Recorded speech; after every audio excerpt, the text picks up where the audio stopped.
અમદાવાદની ઝેઝી યુનિવર્સિટીમાં 700 વિદ્યાર્થીના ભાગ સાથે 48 કલાક માટે હેકાથોન 2025નું આયોજન કરવામાં આવ્યું.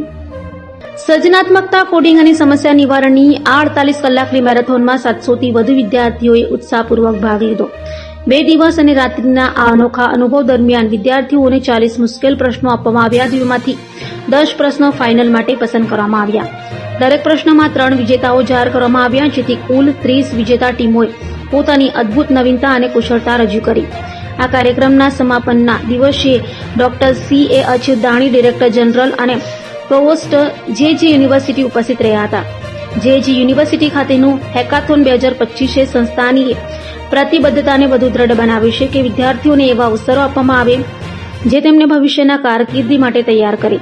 અનેક વિદ્યાર્થીઓ માટે આ પહેલો એવો અનુભવ હતો જ્યાં તેમણે દબાણ હેઠળ જ્ઞાનનો ઉપયોગ કર્યો, અલગ અલગ ક્ષેત્રના સાથીઓ સાથે સહકારથી કામ કર્યું અને સ્પર્ધાત્મક વાતાવરણમાં ઉપયોગી ઉકેલો રજૂ કર્યા.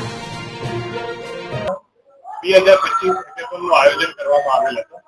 તેમાં school of computing, school of engineering, school of science and ટેકનોલોજીના 700 થી વધારે વિદ્યાર્થીઓએ ભાગ લીધેલ હતો.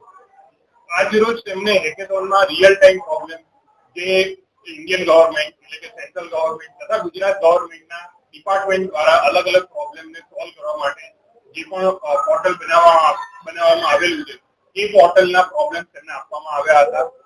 સ્ટુડન્ટે અલગ અલગ 104 ટીમોએ આ બધા પ્રોબ્લેમનું રિયલ ટાઈમ સોલ્યુશન લાવવાનો પ્રયત્ન કરેલો હતો અને દરેક પ્રોબ્લેમ સ્ટેટમેન્ટ ઉપરથી 3 વિજેતા નક્કી કરવામાં આવેલ છે. આ જ વિજેતાઓ આગળ જતા નેશનલ લેવલ ઉપર ઓલ ઇન્ડિયા હેકેથોનમાં સમગ્ર દેશની તમામ ટીમો સાથે પાર્ટિસિપેશન કરશે. આ મુખ્ય હેતુ હેકેથોનનો તથા ગવર્મેન્ટનો પણ એ જ છે કે આજે જે સ્ટુડન્ટ તેમના અભ્યાસક્રમમાં ભણી રહ્યા છે એ અભ્યાસક્રમમાં ભણી રહેલા સબ્જેક્ટનું ક્યાં ઇમ્પ્લિમેન્ટેશન કરી શકે તથા જે રિયલ ટાઈમ પ્રોબ્લેમ આજે ગવર્મેન્ટના ડિપાર્ટમેન્ટને છે એને કેવી રીતનું સોલ્યુશન લાવી શકાય એના માટેનું આ આયોજન કરવામાં આવેલું છે.